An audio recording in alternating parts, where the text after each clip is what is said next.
அண்மைச் செய்தி. 38,000 கோடி ரூபாய் முதலீட்டில் தூத்துக்குடியில் 15,000 பேருக்கு வேலைவாய்ப்பு கிடைக்கும் வகையில் அமைக்கப்படவுள்ள கப்பல் கட்டுமான திட்டம் தொடர்பாக அந்நிறுவன அதிகாரிகள் முதலமைச்சர் விஜயை சந்தித்திருக்கிறார்கள். கூடுதல் விவரங்களை செய்தியாளர் மகேந்திரன் வழங்க கேட்கலாம். மகேந்திரன், வணக்கம். HDKSOE நிறுவன அதிகாரிகள் முதலமைச்சருடன் சந்திப்பு நிகழ்ந்திருக்கிற நிலையில் இந்த சந்திப்பு தொடர்பான முழு விவரங்களை பதிவு பண்ணலாம்.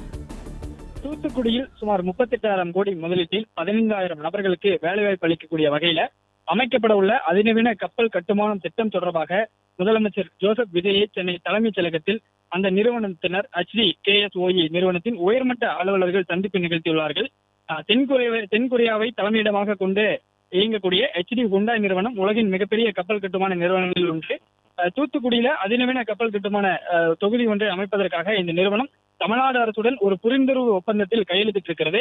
இங்கு திட்டமிடப்பட்டிருக்கக்கூடிய மிகப்பெரிய கப்பல் கட்டுமான திட்டத்தின் செயல்பாடு நிலைகள் குறித்து இந்த நிறுவனத்தின் உயர்மட்ட அலுவலர்கள் இன்று சென்னை தலைமைச் செயலகத்தில் முதலமைச்சர் விஜயை சந்தித்து ஆலோசனை மேற்கொண்டிருக்கிறார்கள். ஏற்கனவே தொழில்துறை அமைச்சர் கீர்த்தனா தென்கொரியாவிற்கு சென்று அந்த நிறுவனத்துடைய உயர் அதிகாரிகளை தென்கொரியாவில் சந்தித்து பேசியிருந்தார். இந்நிலையில்தான் அந்த நிறுவனத்தின் உயர்மட்ட அதிகாரிகள் இன்று சென்னை தலைமைச் செயலகத்தில் முதலமைச்சரை வந்து சந்தித்து பேசியிருக்கிறார்கள். இதன் மூலமாக இந்த புதிதாக உருவாக இருக்கக்கூடிய கப்பல் கட்டுமான திட்டத்துல சுமார் 38,000 கோடி முதலீடு செய்யக்கூடிய வகையில புரிந்துணர்வு ஒப்பந்தம் வந்து மேற்கொள்ளப்பட்டிருப்பதாகவும் இத்திட்டத்தின் மூலம் சுமார் 15,000 நபர்களுக்கு நேரடியாக வேலைவாய்ப்புகள் உருவாக்கக்கூடிய வாய்ப்பு இருப்பதாகவும் வந்து தெரிவித்திருக்கிறார்கள்.